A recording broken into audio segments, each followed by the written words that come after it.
통곡의 고갯길 어린 왕은 다시 넘지 못했다. 엔드 손도원 기자. 업데이트 2026.03 655 325 제천 배제와 당덕동으로 이어진 유백일 새롭게 조명. 시내 아닌 관행로 따라 굽이굽이 돌아서 유배지 영월로. 편집자주. 왕과 사는 남자 왕사남 신드롬이 계속되고 있다. 단종의 유배지인 강원 영월은 영화 개봉 이후 핫한 지역으로 떠올랐다. 단종과 관련 있는 전국 자치단체도 왕사남 신드롬에 가세하는 분위기다. 뉴스일은 제천의 단종 유배기를 따라 걸었다. 단종과 제천이 얽힌 이야기를 3회에 걸쳐 살펴본다. 1000만 관객 돌파를 눈앞에 둔 장항준 감독의 영화. 왕과 사는 남자가 흥행하면서 단종 유백일도 주목받고 있다. 단종의 유백일 흔적은 강원 영월뿐 아니라 인근인 충북 제천과 강원 원주 곳곳에서도 찾아볼 수 있다. 특히 제천 지역 유백일은 폐위된 이후 단종의 슬픔이 절정에 달했거나 비극적 운명을 상징적으로 보여주는 곳으로 평가된다. 제천 유백일의 핵심은 배제다. 배제는 제천시 백운면 화당리와 강원 원주시 귀례면 운남리를 잇는 고갯길이다. 강원과 충북의 도계인 배제는 지금도 주민들이 넘나드는 곳이다. 단종은 유배지 최종 목적지인 영월의 청량포로 가기 전 이곳 배제 정상에서 한양을 향해 마지막으로 절을 했던 것으로 알려졌다. 귀례면의 한자 뜻은 돌아갈 귀자와 돌아올 레다. 한양으로 다시 돌아가고 싶은 단종의 애절함이 묻어난다. 그러나 단종은 이 고갯길을 다시 넘지 못했다. 배제의 한자 뜻도 단종의 유백일에 대한 슬픔 등 여러 감정이 뒤섞여 있다. 배제는 한자어로 베레저라는 예배자와 고개 제자를 쓴다. 마지막 절 그러니까 다시는 돌아오지 못한다는 단종의 감정을 엿볼 수 있는 대목이다. 윤종섭 제천문화원장은 단종이 배제 고갯길 정상에서 절을 했다면 다시 한양으로 돌아가고 싶은 간절한 마음과 마지막이 될 감정이 섞이지 않았나 생각된다고 전했다. 그러면서 귀례면과 배제는 시대적으로 조선시대의 명칭이 아닌 한참 이전인 고려 때의 지명이라고 덧붙였다.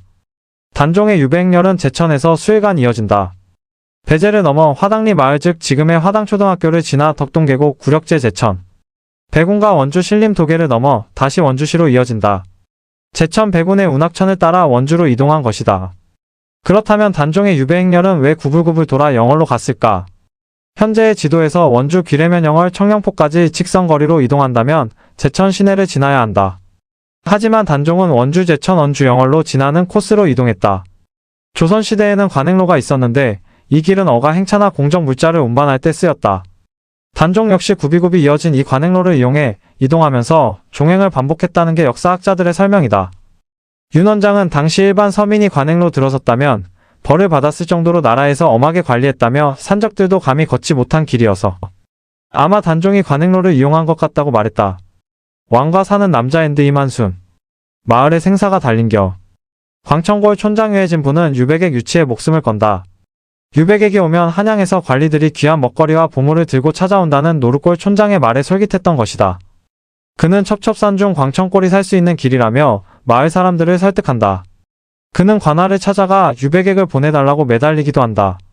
소멸 위기를 맞은 지방 도시들의 요즘 기업 유치 몸부림과 닮았다. 감당할 수 있겠느냐? 누가 오든 말이야. 한 명의 유지태분가 묻는다. 단종의 강원도 영월 청량포 유배를 다룬 영화 왕과 사는 남자. 1000만 관객이 눈앞이다. 영화는 경쟁적으로 유백액 유치에 나서는 산촌 풍경으로 시작된다. 과연 그랬을까? 조선시대에 유배된 선비가 최고 5000명. 형조는 죄질에 따라 이들을 200여 곳에 나눠 배치했다. 유백액들은 끼니를 스스로 해결하거나 구걸해야 했다. 그러잖아도 살기 힘든 당시 백성들에게 유백액이 큰 짐이었다. 다산 정약용이 황해도 곡산 부사로 있을 때 그곳에도 10여 명의 유백액이 있었다. 400여 호의 백성들이 돌아가면서 그들을 먹여 살렸다. 비참한 거지 생활을 하던 유백액들은 다산에게 죽여달라며 울부짖었다. 곡산부에는 화전세가 남아 있었다. 다산은 그 돈으로 겸재원을 지어 유백액들의 거처와 식사 문제를 해결해 주었다. 운명의 장난처럼 다산 자신도 얼마 뒤 유배 길에 오른다. 경상도 장기를 거쳐 전남 강진으로 유배된다. 그의 유배 생활도 순탄치 않았다. 첫 4년은 주막에 거처를 잡고 선 백성들에게 신세를 지기도 했다. 유배가 풀려 관직에 복귀하면 일부 덕을 본 마을도 있었을 법하다. 하지만 유백액 유치의 공동체가 나선 기록은 보이지 않는다. 그러면 왜곡 아닌가? 예술적 상상력을 왜곡이라 비난하기보다 선물로 즐기면 될 듯하다. 왕과 사는 남자 우리는 왜 실패한 왕의 서사에 과몰입하고 있나 앤드 이네. 영화 왕과 사는 남자 흥행의 이유는 요즘은 성공담이 잘 안 먹힌다. 아니, 정확히 말하면 성공담을 믿을 기운이 없다. 경기 불황은 장기화됐고 비교는 일상화됐고 노력하면 된다는 문장은 너무 자주 배신당했다. 그 틈에서 왕과 사는 남자가 흥행한 이유는 영화가 단종을 팍제된 비극적 인물로만 소비하지 않고 2026년의 무력감에 맞서는 인물로 다시 해석해냈기 때문이다. 단종은 역사에서 실패한 왕으로 남아있다. 권력을 잃었고 되찾지 못했으며 결국 비극적인 결말로 기록된다. 하지만 요즘 관객이 단종에게 과몰입하는 이유는 그가 단지 불쌍해서가 아니다. 개인의 노력으로는 어찌할 수 없는 거대한 시스템에 내몰린 단종에게서 구조적 한계에 떠밀린 현재 우리들의 모습을 발견했기 때문일 것이다. 이 영화가 영리한 점은 단종의 패배를 무능으로 귀결시키지 않는다는 것이다. 단종의 서사는 왕이었으나 왕일 수 없었던 삶에서 출발해 점차 그럼에도 하루를 살아내는 한 인간으로 무게중심을 옮긴다. 수없이 실패를 겪으면서도 묵묵히 하루를 살아내는 우리의 모습과 겹쳐지는 대목이다.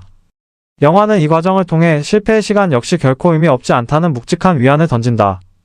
그 메시지는 단종을 통해 관객의 삶을 되돌아보게 한다. 성과가 없었던 시간, 빛나지 않았던 청춘, 아무도 알아주지 않았던 노력을 무의미한 실패로 결론 내렸던 이들에게 영화는 그런 실패마저 하나의 의미 있는 서사로 긍정할 수 있도록 돕는다. 제목이 왕이 아니라 왕과 사는 남자인 점도 의미 있게 다가온다. 이는 기존의 사극과는 달리 권력극의 중심을 비켜가겠다는 선언에 가까워서다. 실제로 영화는 권력투쟁의 서사가 있던 자리 대부분을 생활과 관계의 이야기로 채운다. 거대한 시스템에 패배해 바닥으로 떨어진 왕은 마찬가지로 삶의 변방에서 팍팍한 현실을 견디던 한 촌장 어몽도가 만나 서로의 일상을 돌본다. 이 부분에서도 요즘 관객들이 무엇에 반응하는지 알 수 있다. 대단한 복수나 화려한 반전을 갖춘 강한 영웅 대신 어떤 순간에도 품위를 잃지 않으려는 태도, 그리고 혼자 버티다 또 다른 상처를 가진 누군가와 연결되는 소소한 순간들에 반응한다. 이는 대중의 정서적 허기를 보여주는 것이다. 우리는 지금 승자 독식의 세계에서 패배를 너무 쉽게 개인 탓으로 돌리는 사회에 살고 있다. 그런 시대에 왕과 사는 남자는 다른 메시지를 전한다. 패배했다고 해서 당신의 삶 자체가 무의미해지는 건 아니라고. 아마 그것이 우리가 왕과 사는 남자에 과몰입하는 이유일 것이다. 우리가 스크린에서 본 인물은 실패한 왕이 아니라 실패의 시간을 묵묵히 통과해내는 한 인간이었으니까. 그리고 그 속에서 우리 자신을 보게 됐으니까.